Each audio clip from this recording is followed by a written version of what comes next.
Hello, hello, hi everybody. If you're here, welcome to Leap Taken. I'll give it another minute.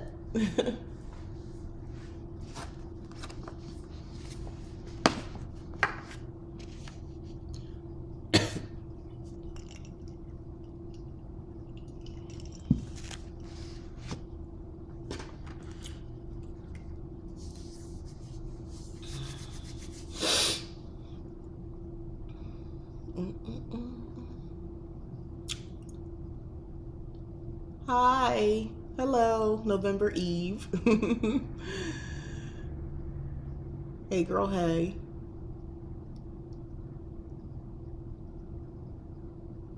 My order came in soon. Hi, Ayana Rainbow Bridge.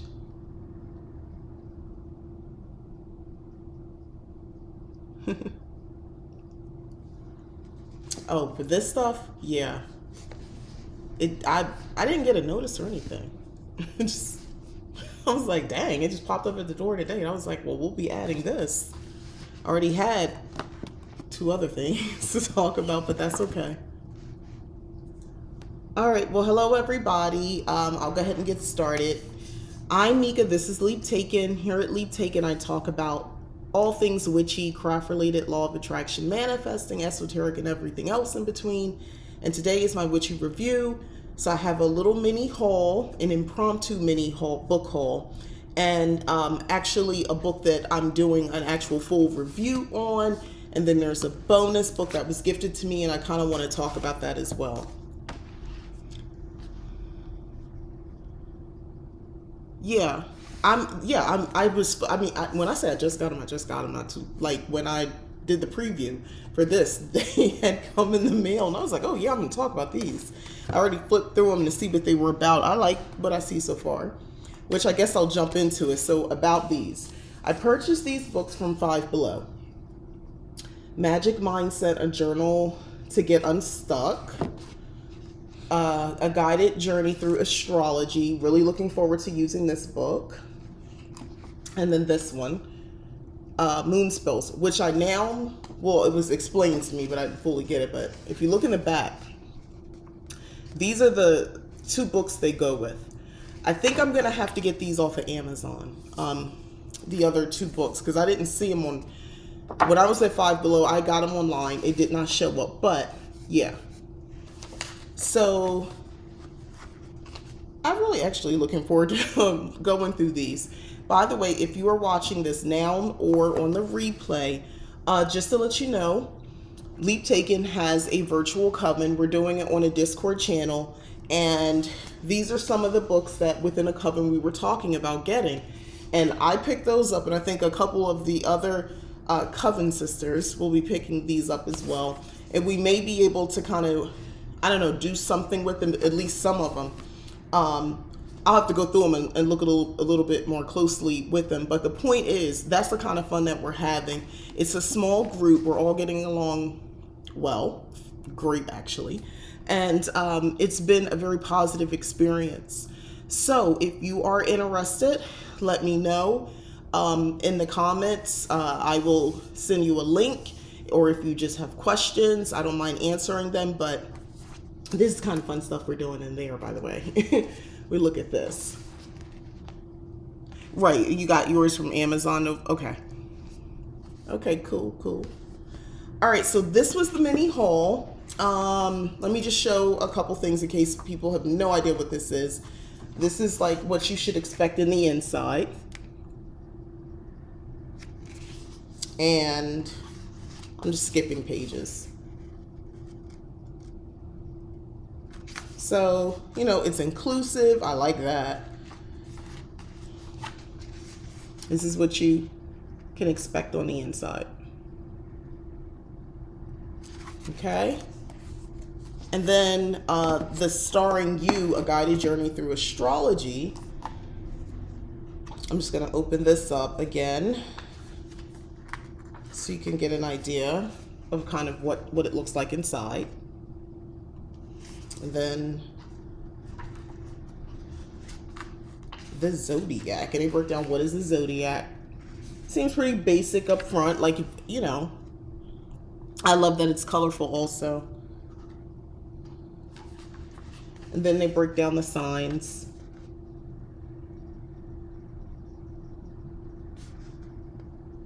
So I kind of like that, this book as well. And it goes into eclipses, planetary knowledge. There's like a section here for the moons and things like that. So if you were curious about this, and then the Moon Spells Journal, let me flip that one. This one's not so colorful. Yeah, this is a journal, so there's a lot of writing prompts.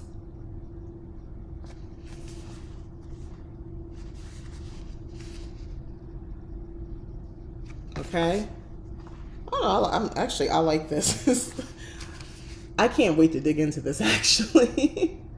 I like this a lot. This one's getting me. All right, so Five Below, $5 a piece, if you didn't get that. So Five Below books. I went online, which I didn't even know was a thing for Five Below, but thanks to the community that I now have access to, the sisters there showed me that that's possible. You can buy things from Five Below online. So I did that. Very grateful to them.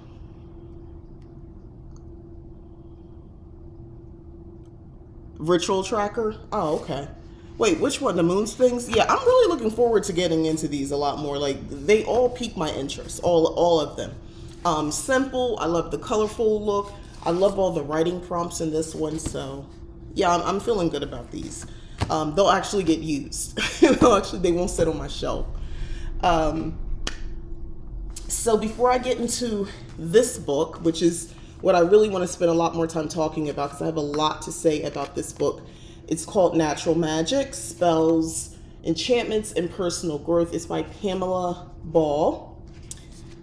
I'll detour for just a moment to this one. So this was gifted to me. This was a birthday gift. And my sister actually got this for me. She doesn't practice or anything like that. She knows that I had gotten a reading done, and she knew that I was curious about the shells that were used, or the cowrie shells for divination that was done in my reading. And she saw this and she purchased it for me. So I read this book and I had some reservations, because when I pick up a book, I like to see who the author is. I always look to see who the author, picture or not, I like to see who wrote the book. When it was written, copyright, those things are important to me. I think it's just leftover. It's 2009, by the way, 2019, excuse me, copyright date. But I guess this is just because when I homeschooled the kids, when they would do study work, research, and things like that, you had to know the year it was published. You had to know who wrote it, and you had to give information about who they were. The era, what else was going on in history, blah, blah, blah. It was a holistic approach to everything, as opposed to just saying the book was good. You know, I need to know, get in the mind of the author, what was happening, why did they write this, and then we can break down what actually the book was about. But I won't do that to you. This is not school. I won't do that to you. You said cowrie shells have been showing up for me for 2 weeks now. Wow. Well, okay, so I read this book. All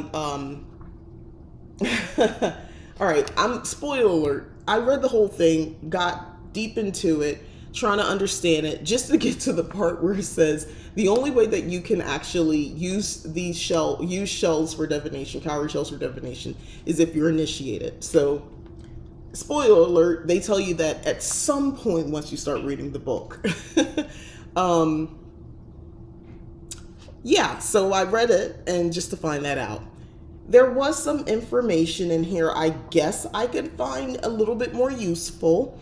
If you were very curious and wanting a little bit more information about the orishas and the meanings of the shells, even if you're not the person actually doing it, if you were, what the reading would look like, you may want this for your library. I didn't like the attitude. I didn't like the energy from this book, the author. I didn't like it. And again, I forgot to grab those freaking cards. I don't even know if I threw them in the trash, but this guy, Zolrak, you know what? Stay with me. Yes, I'm getting up. I'll be right back.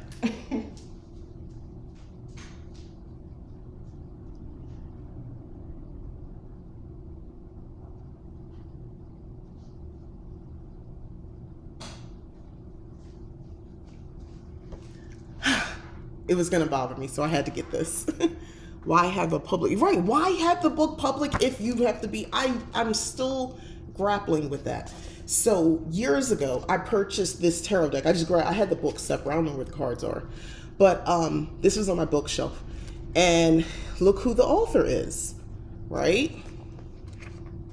Zolrak. I could not, let me get this off the floor. I don't know why that's in there. I could not get into these cards. When you read, I don't know if anybody knows this deck. When you read the, the writing for this, it sounds so negative, and it's like they're trying to scare me. Oh, okay, I'm not trying to read about the shells, but they're saying for some reason, I was looking for a pic of Marvin Gaye, and he had them on earrings, wanted to make some. It's possible. I mean, yeah, you would have to look a little bit more into what. Well, the shells are,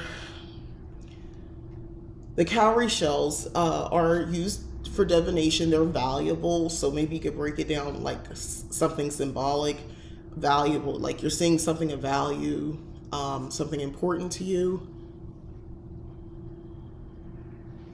Yeah, so this, it was giving me similar energy. And I was so excited to get these cards. I don't have the whole box with cards. I don't know where they are because I didn't like them.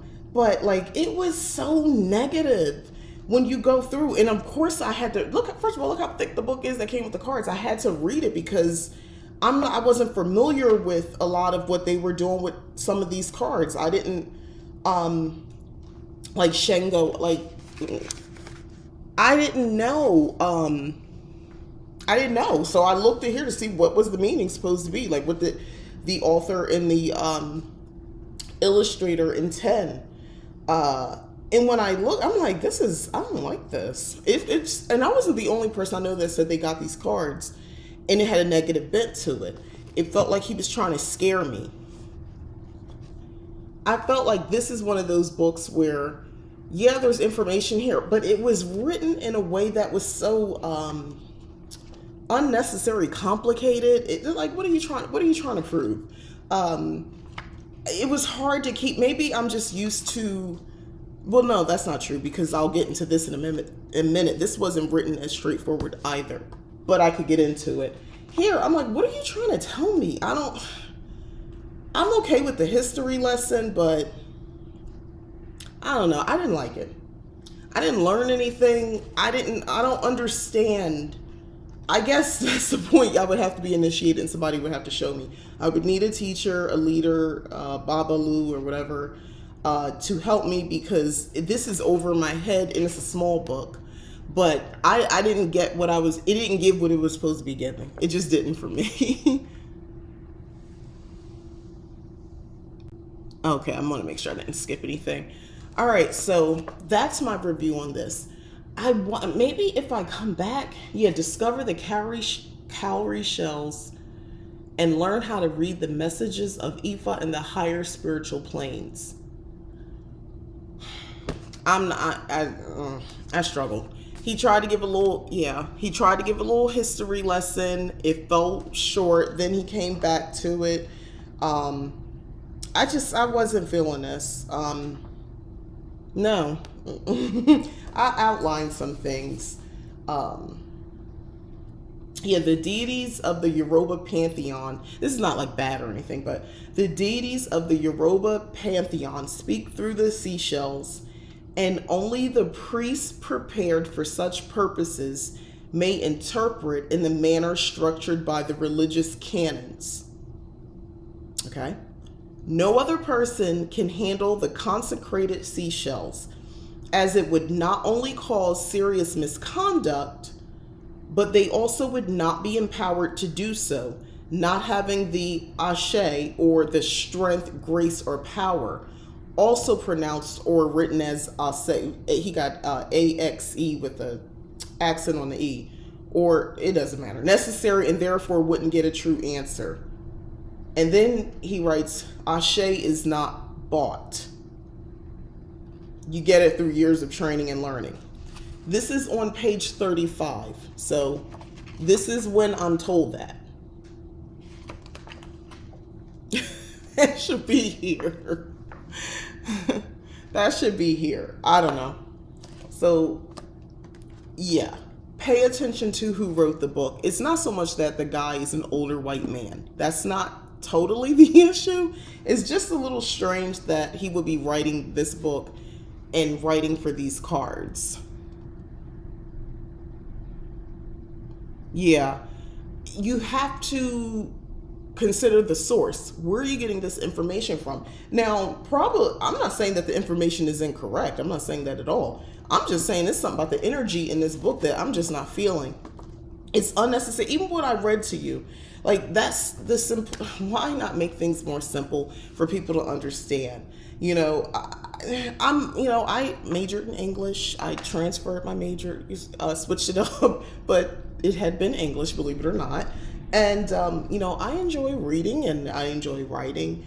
But this is, reading this book, I was like, why is he being so just complicated with his choice of words and his phrasings? I don't know if this guy, you know what? I don't know if he is from the United States. Maybe that's what it is. Maybe that's what I'm getting wrong. Where is he living? Yeah. An esoteric individual who specializes in all areas of the supernatural, although now residing in Europe. I don't know how long he's been there. His work has taken him all over the world, run conferences. And that's something. Yeah. Don't waste your money, because you go through all that just to be told that you'll wreak havoc on the world and yourself if you actually use the shells. So crazy.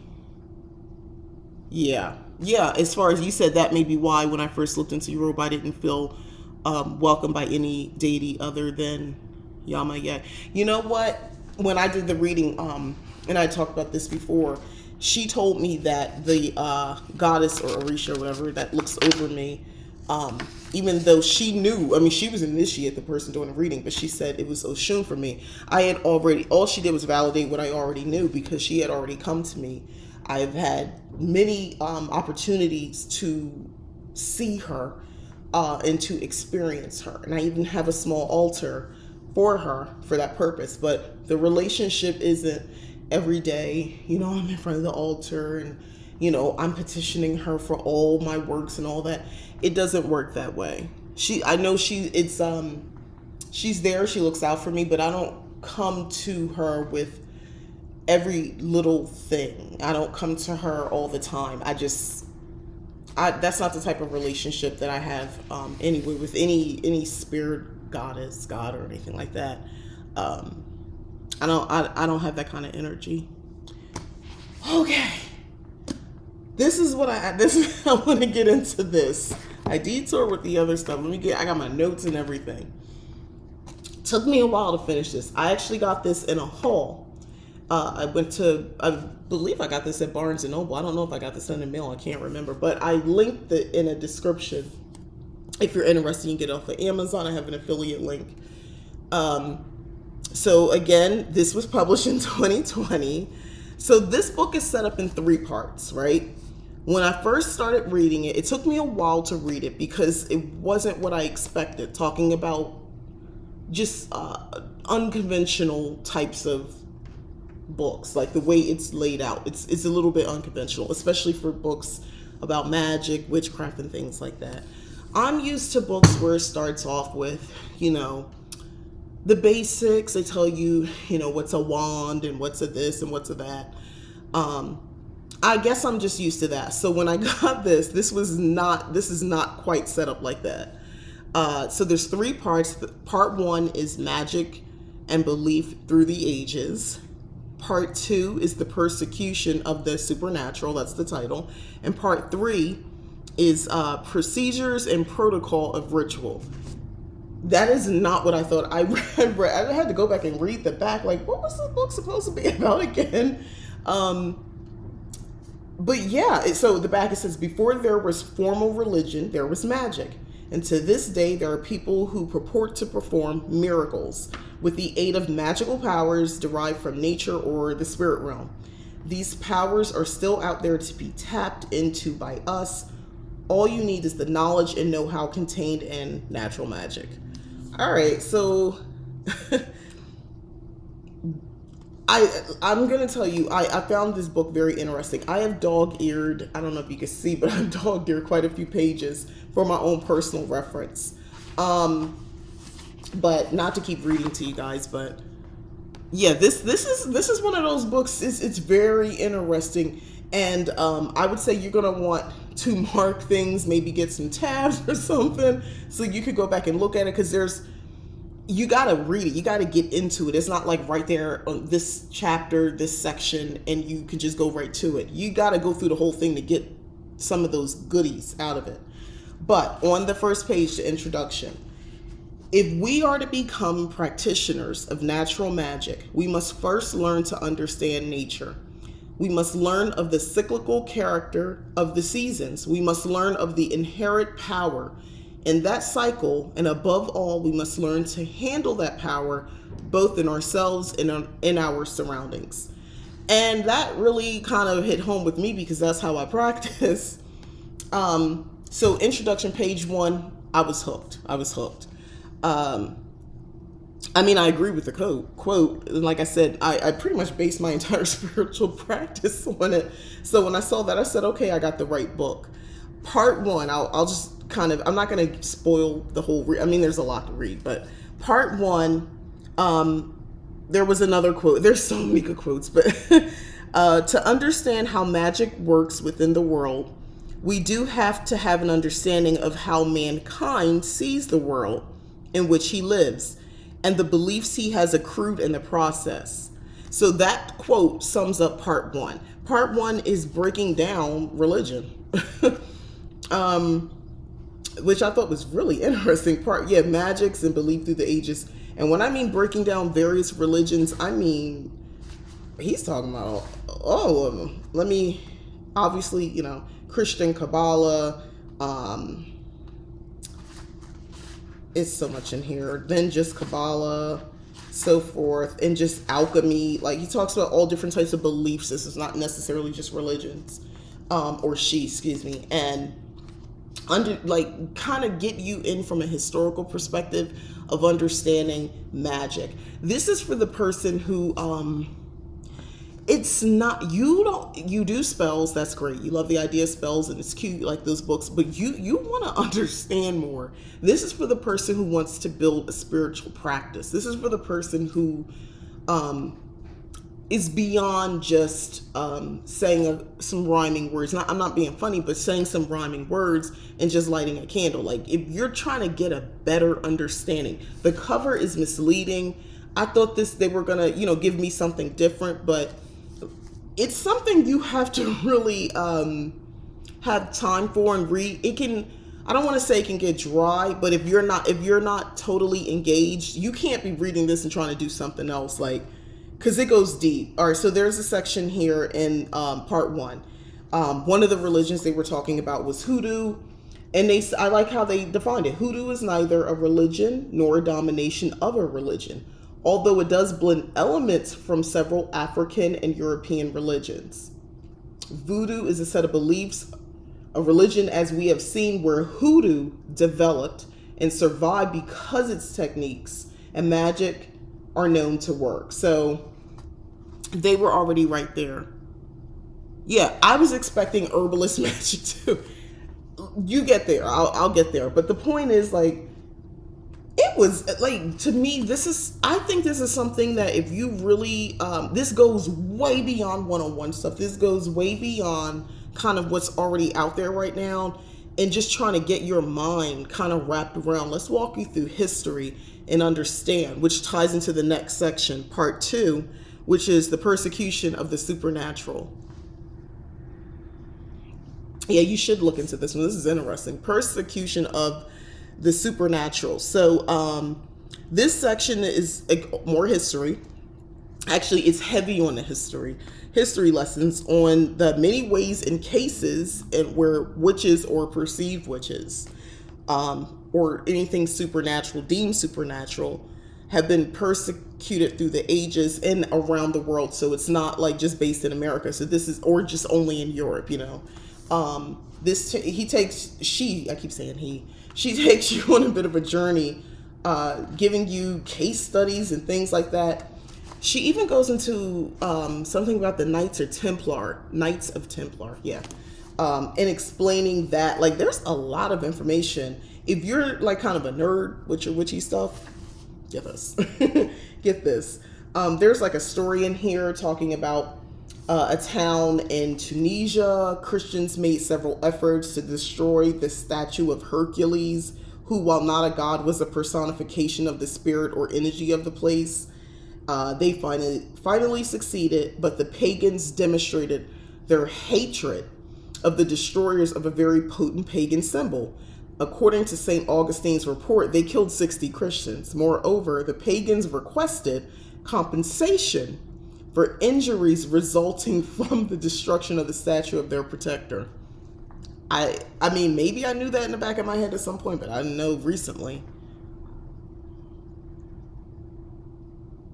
Yeah, it goes way beyond that. And I like all the interesting little details like that. I mean, this is the kind of stuff that I just picked one random thing that I wanted to talk about, but this book is really thorough in its information, and it's for those already with an understanding. You're not coming here and you just started doing this, or you could, let me rephrase that, because everybody's at different have different intellect in their capacity to absorb information. So this is one of those books you would maybe want to come back and refer to. You might want to keep it in your library. Section 3. So this is the thing I was looking for. This is where I found it in section 3. Section 3 is a larger section.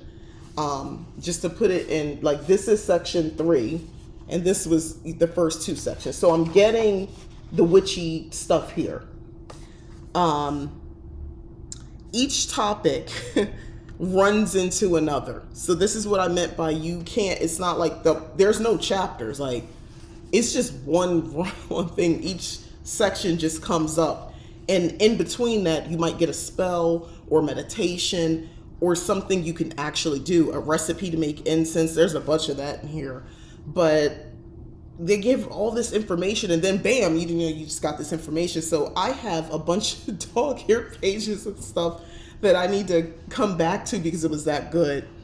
But I feel like this overall, that section 3, aims to help you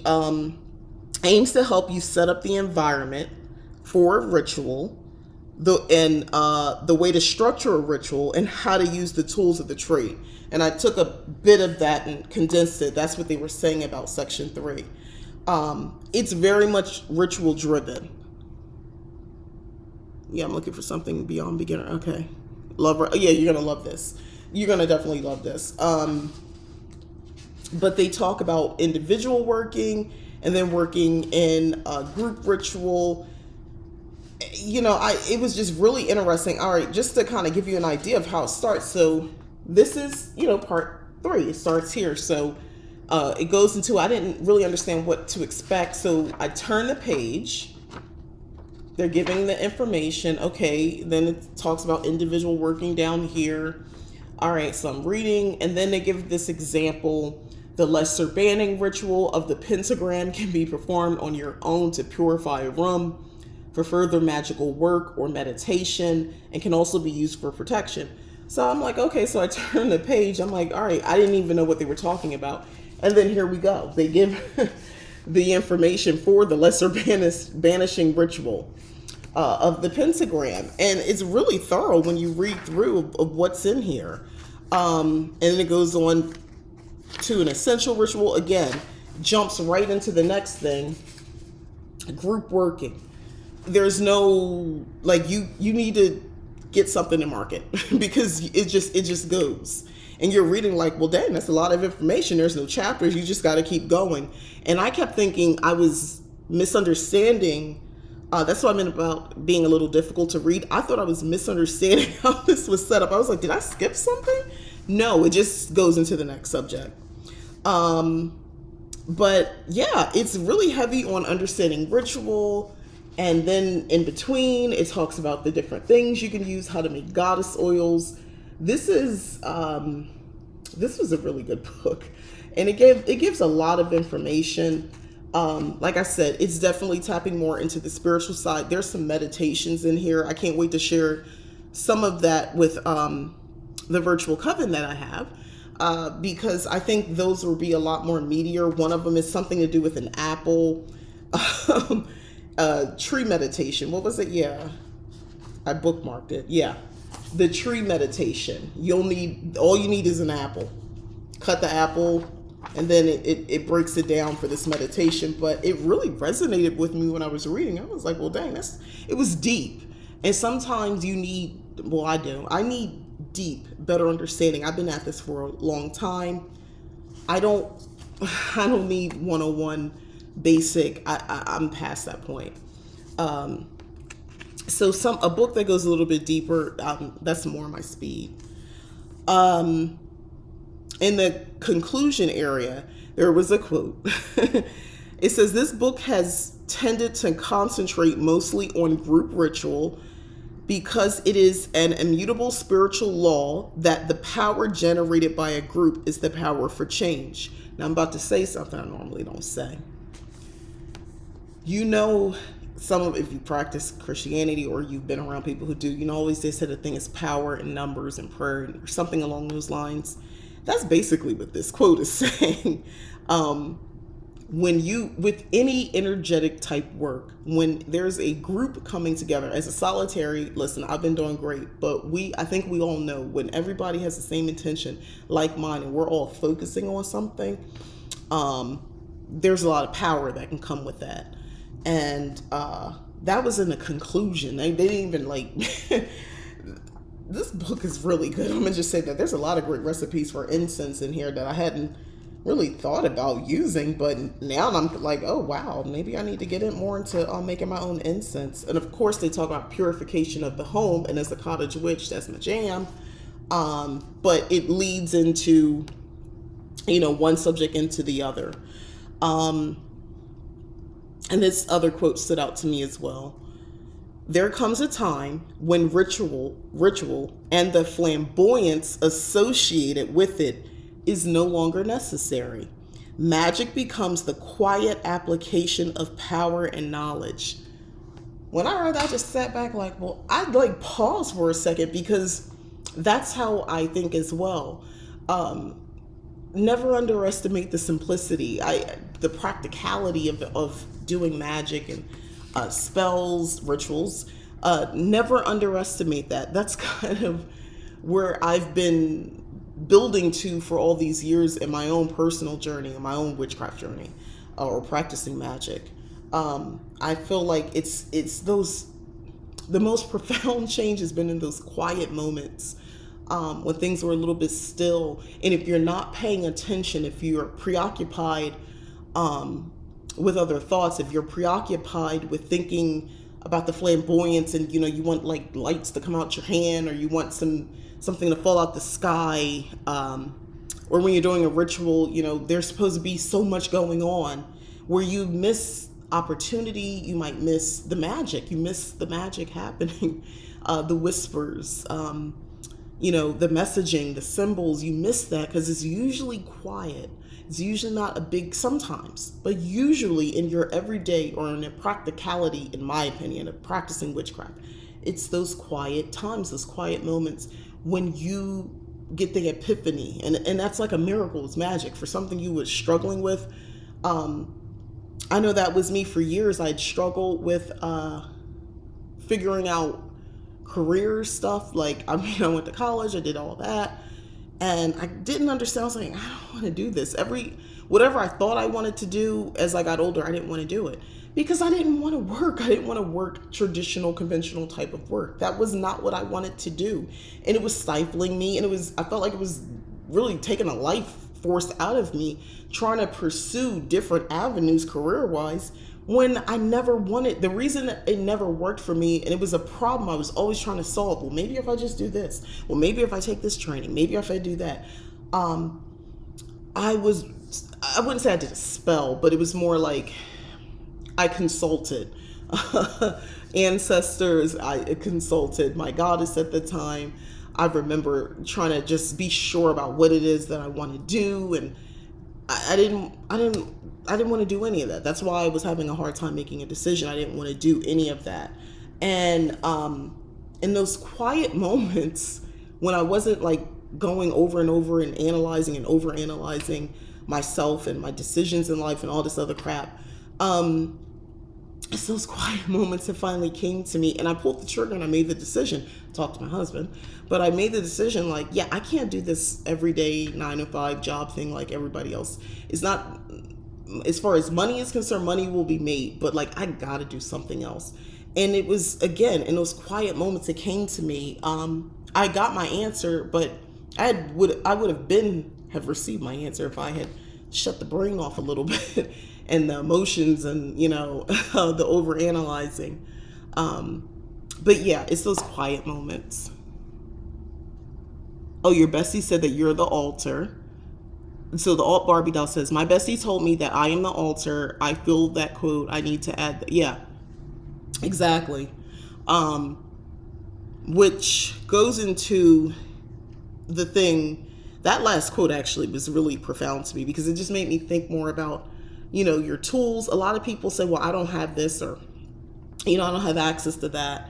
Tools, cards, you know, and I remember feeling like that.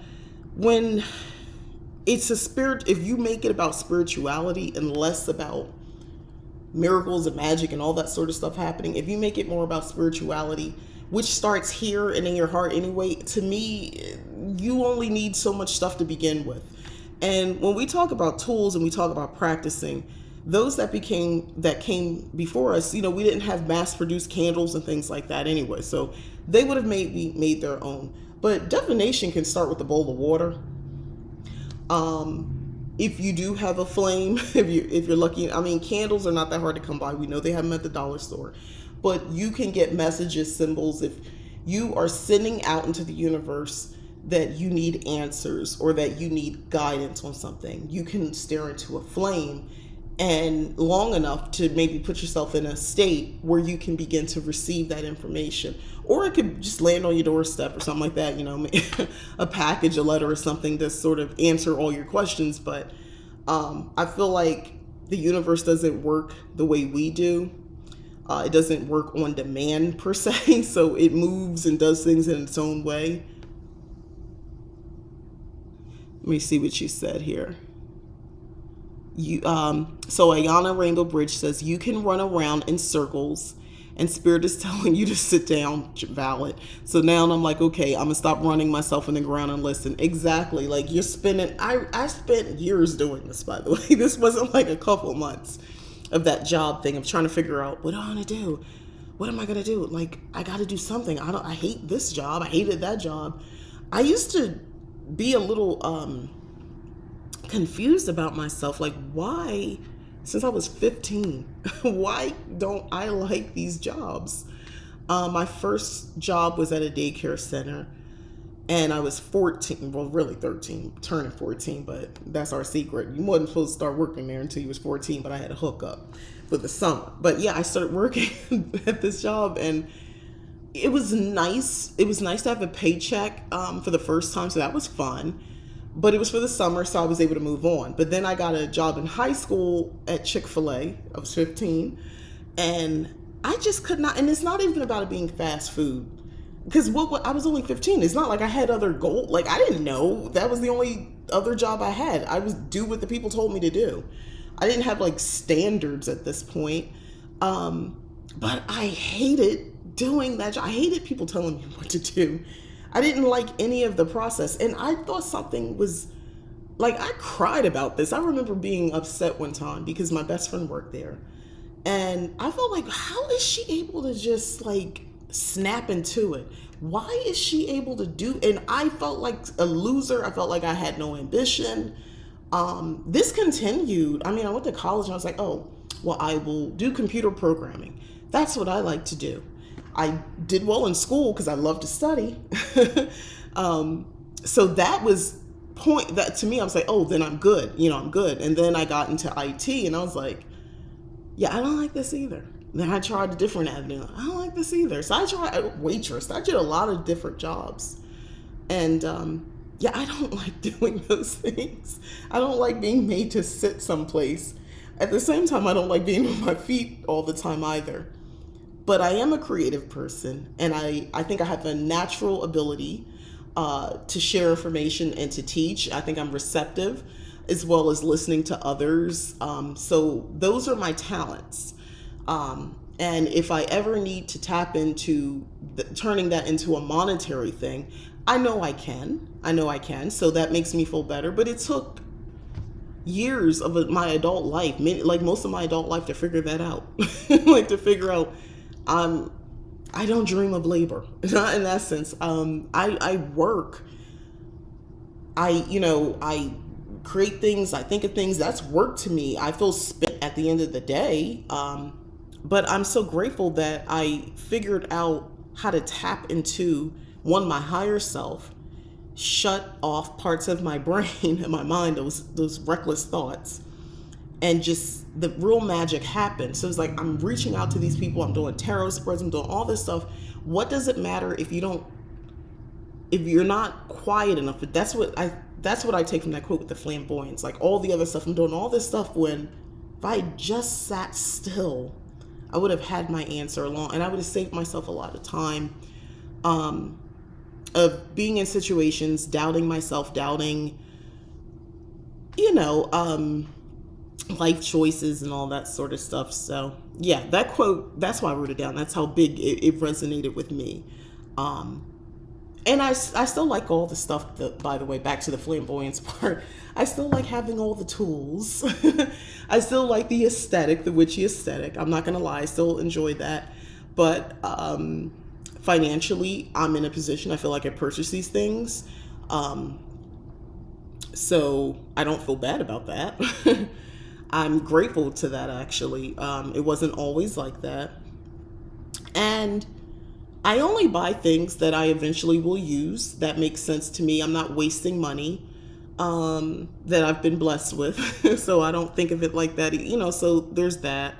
But this book made me really think about a lot of different things. It really did. So if you do purchase the book and you're not needing to know so much about the description of the different religions and their beliefs on magic, or if you don't want to read about the persecution of the supernatural and how that all, if you feel like you kind of already got that, just skip to section 3, procedures and protocol of ritual, and prepare to go on a little ride, because I told you that's how it reads. It's like, oh, we were just talking about this. Oh, we're talking about this now? Okay, got you. Take your notes, dog ear your pages if you have to.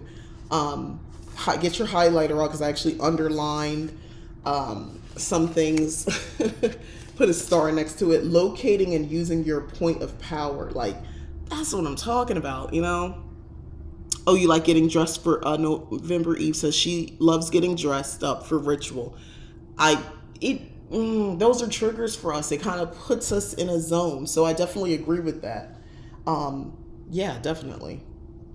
But this is a good book, guys. That's the best I can say. This is not for the lighthearted. It's not, like I said, one of those things you could pick it up, put it down, but you kind of want to take your time and read through it. You want to take your notes. There's going to be stuff you're going to want to add to your Book of Shadows or your grimoire. A lot of the recipes in here, for sure, you're going to want to add those, because it's just that interesting. They have a love charm in here as well. Let me tell you the type of stuff they tell you you're going to want. So it says you will need strips of birch bark gathered at the new moon, red ink and pen, love incense number 9, as shown in the incense section. So they have a whole section about incense. If I couldn't get strips of birch bark gathered at the new moon, I would look for alternatives to that. But I think you could still work this spell accordingly, because everybody just not gonna have access to that. But I don't think it's a lot of complicated things in here. Like developing your own divination tool, you will need cloth on which to cast stones.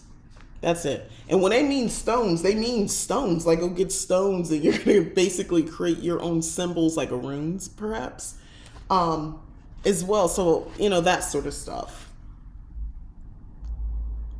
Oh, get you into the vibe of getting dressed up. Yeah, definitely.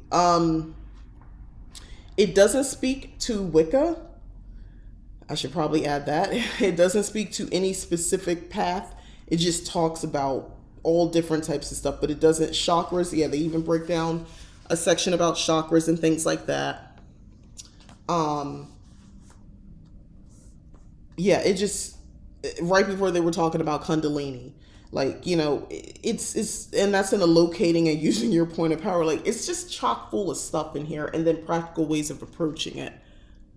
Yeah, it's when I tell you there's this is not just about, oh, do you want to spell for love or you want to spell for protection or friendship? No, it's like really getting a little bit more detailed. Using stones in your magical work. They're talking about crystals and stones. And there's a section here, of course, I can see I highlighted it with my red pen, but it breaks it down by the elements. For instance, fire. Stones to represent the fire should be red or orange or sometimes black.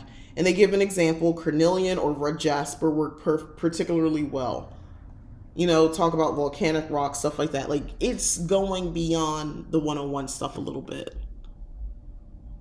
You're into runes, simple magic. Oh, okay. Oh, great. Let me tell you something. They're not beating you over the head on each subject. It's not like they're spending a whole lot of time, like 10 pages worth of information. But the information that they're giving you, to me, I feel like is kind of the meat, that what you really want to know.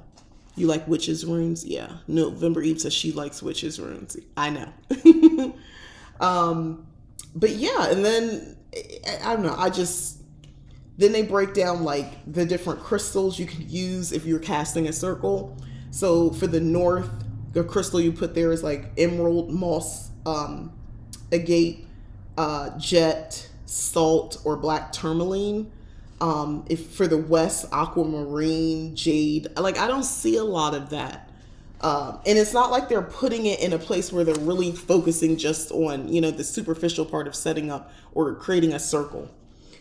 They go into a little bit more detail about it, and then they give you, the practical approach of setting up a stone altar. Yeah, it's good.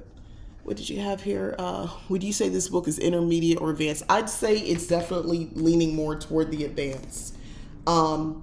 This is not telling you a step-by-step one-on-one, like, I don't have anything around me right now, where there is more Wicca based and you feel like it's like, let's talk about most witchy books nowadays. Even the modern ones, they usually start off with the intro. And they're talking about, what's a wand, what's a this, what's a spell, what's a ritual. So they give you the definitions and stuff like that. And then they go into a little bit of understanding on, witchcraft is not evil. And then finally you might get to some spells, a little bit of description on why you might want to do the spell. But it's usually just a list of spells and some things that you need. A lot of the books that I'm finding are like that, where you are getting spell or rituals, meditations, recipes, but you're getting more information. And I think that, again, it depends on the intellect of the person, because not everybody who's just starting needs to start on those one-on-one books. Like, they need something meatier to hold them, because otherwise it doesn't make any sense. I was kind of like that myself. I was always in a quest to understand more, because I was like, I felt like I was stuck just at the magic. Like, where's the other part, the spirituality part of it? And I think this book kind of taps in a little bit more of breaking down the spirituality part. That's why I spent so much time talking about magic and belief and the different religions and their belief systems, then understanding the persecution of said beliefs, the different belief systems And then gets into the nitty gritty of, okay, let's talk about the ritual and the concepts of ritual and the oils, the incense, the meditation, and the crystal stones. There's a section on lunar magic that I have here, and I like the way that they talk about it in a way where, again, it's beyond the basics, at least for me anyway. For instance, it says here, for example, spells and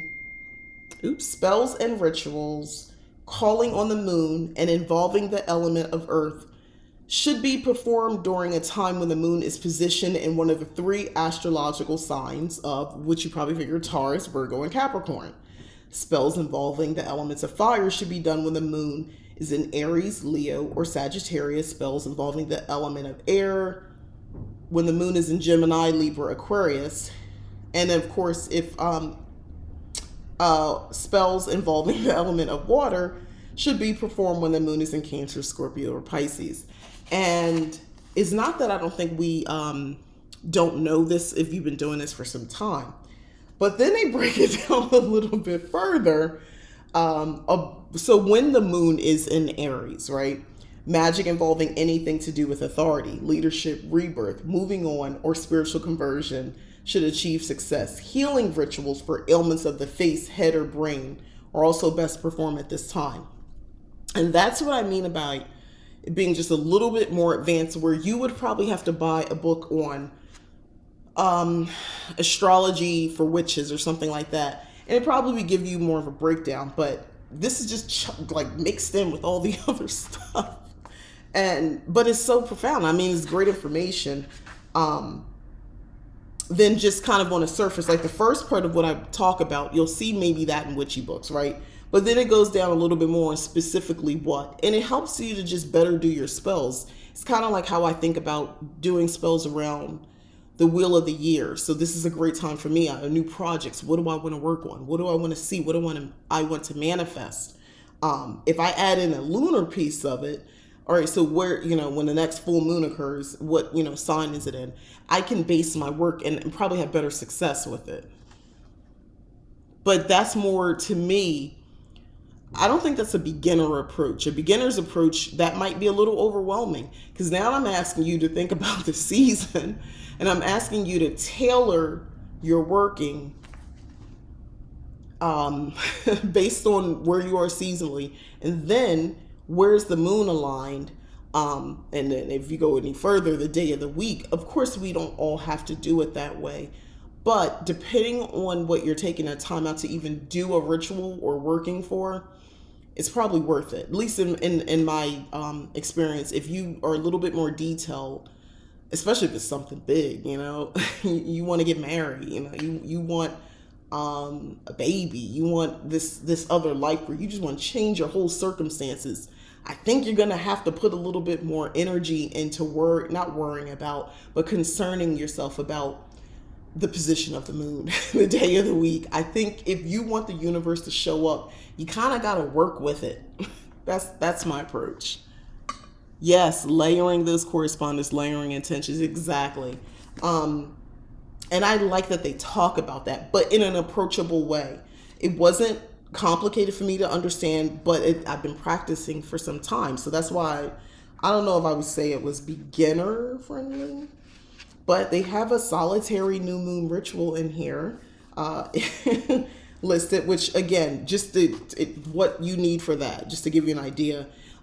Cedar or sage smudging stick, or a cleansing incense, they say, a white candle, a ritual knife, a bell, cakes and wine or juice. They are not invoking, they speak about a great goddess, but you could always put your information in, or you could just say the moon or something like that, or, the feminine divine, the male, something or other, because they talk about a great god as well. You can change that out, but they don't all call on a specific deity or god or goddess. Yeah, there's even something here to welcome a child. By the way, this is just right after this is in a lunar magic section. That's what I mean. Like, you got to just follow through this book. It's very interesting. Fabio says, greetings from London. Male Witch here. Hello. I always follow your channel. It's amazing. Thank you. Ayana, sometimes I think your intuition can help you, though. I agree. I seem to sense the right timing and realize it after I check. There's that part. And that, to me, I mean, that's just learning to trust yourself. It just makes sense. You don't question it. You just, perform your working and it works out. I totally agree with that. I'm not, pulling out my book saying, oh my God, what day is it? Can I do the spell today? I'm not doing it that way. However, if I'm at the point where I'm trying to construct something, whatever it is, the thing that I want to manifest, I do start to think a little bit more detail. If I'm kind of coming in from scratch, I do start thinking about all those little layers and how I want to piece it all together to kind of keep this vibration going into the universe, of sending that out. Yeah, this is what I want. It's coming to me. I just that's how I think. That's how I hope I'm explaining that right. But that's how I see it. I think it does matter to get sometimes detail, not for every single thing, but the bigger the spell, the bigger the working. I think you have to do more research. I think you have to do more work to make sure things are aligning with your intention. That's what I want to say. All right. Okay, so yeah, that was it. Anybody have any other questions about this book? It took, like I said, it took me a while because I approached this. Yeah, it took me a while to approach this book or finish this book because I was so thrown off. So if you get it, you're not like me. I was so thrown off by the first two sections. I was like, what the heck am I reading? I remember I kept looking at it like, what? And then I'm seeing the back with the different items and spells and there's a whole section on symbols and shapes. Look at this. So I was really confused. So I'm warning you, if you get this, know what you're getting. If you want to skip part 1 and part 2 and come back to it, start with part 3. Although I think it's interesting to at least skim through the first 2 parts, just to have that additional knowledge. You can always come back to it. But you won't be surprised like me, because I put it down and I was like, all right, what did I get? And how am I going to talk about this book?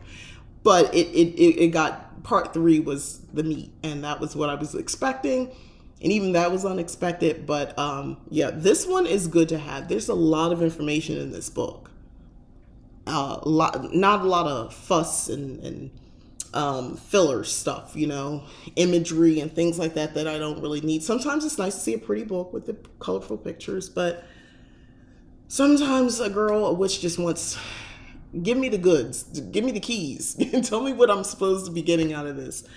So yeah, it spells, enchantments, and personal growth. I think it's a perfect title, Natural Magic. It makes sense. It makes sense once you read the book. Okay. Focusing on the intention. Yeah. Magic takes the path of the least resistance. Yeah, I agree. Yeah. This is one of those things you just sit down, if you're comfortable, make sure it's your book right. You're going to want to go back, like I said, underline, go back and like, what was that about again? Okay, let me rethink this. It's not necessarily teaching me anything, like I said, brand new, but it's definitely taking concepts and things and presenting it in a way there. It's just making me think a little bit harder about stuff I guess I already know. Okay.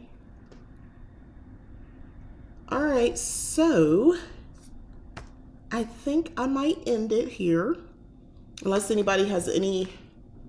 Oh, there is one other thing I did want to I just acknowledge.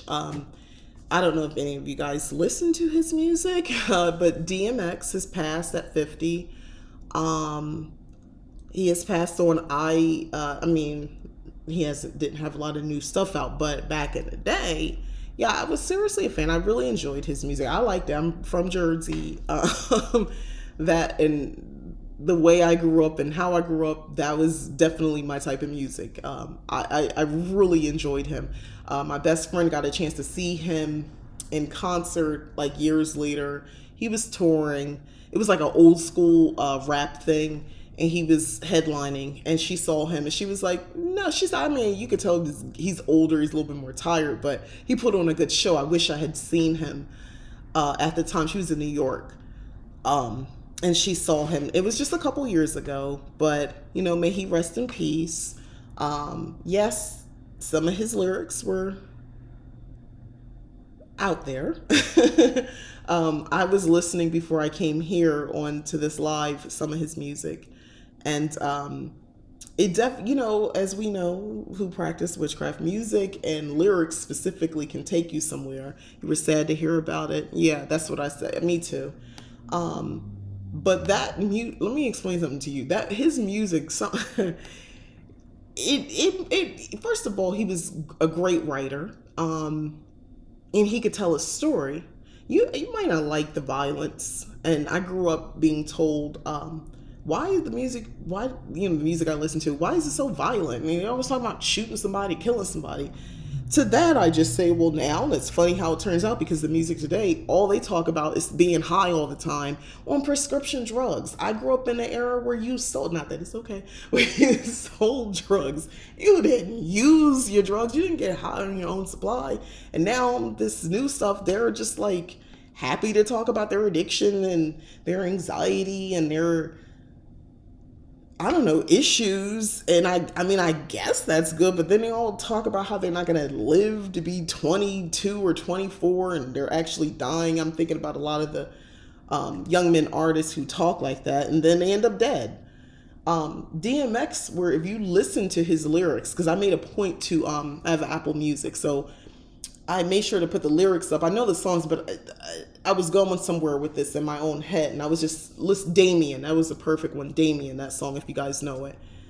And it was like, do you understand? He's doing a voice. Basically, it's a demon, and who would promise him fame, fortune, all this stuff, and you know, with a price. He wanted him to go kill people, and the song ends. There's no conclusion. The thing is, like, you know, he has sold his soul to this demon, and now he's got to, you know, live out his life and do whatever this demon says, no matter how bad it gets. You know, he wanted him to kill his friend, but like listening to that, and I'm just sitting up there, I was like, he wrote that, and to think that out like that with the voices going back and forth, I don't know, that man was very talented. If it's not your genre, it's not your jam, it's not your thing, I understand that, but it was very much mine. It was very much mine.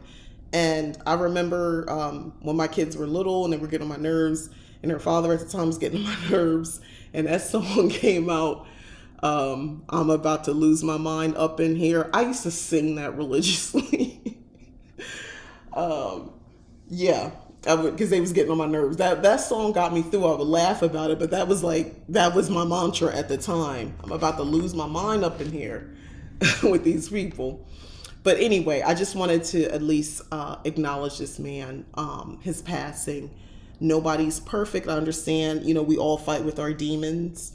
Some is a tougher fight than others, unfortunately. And at 50 years old, unfortunately, he succumbed to that, or the lifestyle, you know, because it's cumulative. A lot of people think, oh, well, I've read somewhere, somebody said, well, no, actually he died from getting the COVID vaccine. I'm like, okay, well, guys, stop. Don't disrespect this man and his death. And, you know, on the day of him dying, or them telling us, you know, he's passed on, with conspiracy and rumors and stuff like that. The man told us he struggled with addiction. He struggled. He was in it. He had been in rehab several times. You know, he got in trouble with the law over, you know, that lifestyle. It will take its toll. And I feel like there are people who just don't want to believe that. It's got to be something else. No, look, I'm in my late 40s now. I know people who used to do a lot of coke back in the day. They stopped. Like, we were teens and 20s and stuff like that. Guess what? 50 years old, they have a heart attack. Do you know, his science, his biology, do you know what cocaine does to your heart? Your heart is a muscle. Habitual use like that, it will enlarge your heart. And you are basically taking years off of your life, because you're leaving yourself susceptible to heart conditions, heart attack, basically, which will end your life. And that's what happened to him. He had a massive heart attack. This guy was coming home from work. He was only like, he was in his early 50s. You used to like the Rough Rider anthem. Yeah. Y'all gonna make me act a fool. Exactly. It's quite a few rappers who made songs like that with contracts in them. Exactly. Yeah, I mean, it is. I think the way he presented it was unique at the time. You know, this is the the days before we have our Nicki Minaj's doing the different voices and songs. I'm sure there's others, but he yeah, he could. I'm listening. I was like, damn, he is just telling the story. And I remember that's what I liked about the artists of my time. You heard a story. Sometimes it was party music, yeah, but if there was a story, and even if it was a violent story, it was still a story. That's what I loved about Biggie. He was telling me a story. Like it would be to me like reading a book, and I'm just sitting up there just listening to it. Like, that's kind of deep. You know, that's why it matters, by the way, what kind of music you regularly listen to, because it affects your vibration, frequency, your way of thinking. Yeah, it does put an extra strain on your heart.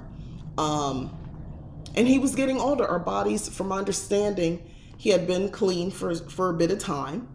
And I know, just because of my experiences with being around addicts, growing up around it, I understand that unfortunately what happens is a lot of times they you're clean, and when they relapse, they kind of approach it the way they had been approaching it at the height of their addiction, and they come in hot with the dosing, and that could get you. Your body had a breather, and now you putting this ridiculous strain on it, and it's a lot of people, your body just, it can't take one more high. It just can't do it. I'm very grateful that I never succumbed to addiction. I grew up around it. There were kids like me, we all grew up around it, but some people even seeing your mom on the street, you living with your grandmom, your mom in the neighborhood, you see her, but she's not there in your house, or you don't even have a house anymore because you got to live with your grandma or your auntie or somebody else because, she's just so caught up with it. Seeing that for me as a kid, I didn't say a teenager, I'm talking about as a child, seeing that was a deterrent for me, where it was like, yeah, I don't want nothing that makes me leave my kids in a house by themselves for days on end, and I'm over in this crack house. I'm so high, I can't even remember them or deal with them. I don't need nothing that makes me that high. I don't want that in my life. I didn't. And then as a kid, and then as a teenager, I was like, nah, I'm good. I didn't smoke cigarettes. I was scary because of seeing that. A girl I idolized in my neighborhood, I watched her just she was so pretty. She had that baby hair, the big earrings. She's a few years older than me, and she didn't know how much I was a fan. And I just watched her in a very short period of time become like a hooker on the street. She became a hooker on the street. It was just a couple months, and she got caught up in crack like that. But anyway, I listened to his music, paid a little tribute today, because that's what I do for people. I don't know you, but you had an impact in my life. His music had an impact. So I just took a little bit of time, played his music, thought about that sort of stuff, and it made me feel better. And I thought it was just good frequency, good vibration to send him out with. All right. So I will wrap up. If anybody, again, is interested in the Leap Taken virtual coven, let me know. I'll give you a link. You can let me know in the comments, and I'll just share the link with you. We're having a good time over there. It's structured, but loosely. I'm not making anybody do anything. It's full, it's free. I'm not asking for money, by the way, either. I'm not asking for a blood oath either, so you're good there if you're interested. Yes, the baby here. So, just let me know again in the comments if you are interested. I will add the link shortly. All right. All right, I'm getting out of here and starting my Friday. Actually, I'm going to probably rest because I got that COVID vaccine shot yesterday. I'm alive. I'm still kicking. However, it does make me feel really tired and I'm achy. And I took a Tylenol, and now my husband says I'm a big baby, which I probably am. Well, I know I am when it comes to this stuff. So I think I'm just going to lay down for a little bit, chill, and just kind of relax and lean into this. Just let my body fight, get my immune system together. I took my vitamin C, I took all my vitamins, I took my iron supplements, I took my multivitamin and everything else. But yeah, I'm gonna rest. So everybody else, please have a nice weekend. Make magic, guys, and I will see you live on next Friday. But as usual, Monday, Wednesday, Friday, you'll see videos from me. All right, bye.